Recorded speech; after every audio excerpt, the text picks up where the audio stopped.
नमस्ते गीता दुरा मेरो भाषामा उनिजो निनी उही भन्छ उनिजो निनी उही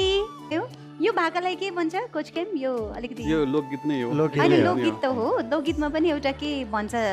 लोकगीतै भन्छ यसलाई त्यति हो लोकगीतै मात्र हो सानो कुराहरू नोटहरू पक्रिनुलाई धेरै गाह्रो है यो गीत मन्त्रमुग्ध भए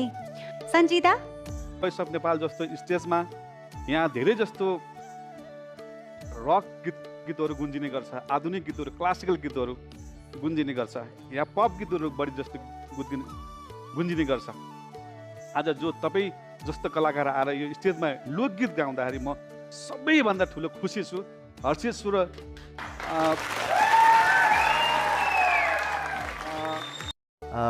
एकदमै मिठो एकदमै निश्चल एकदमै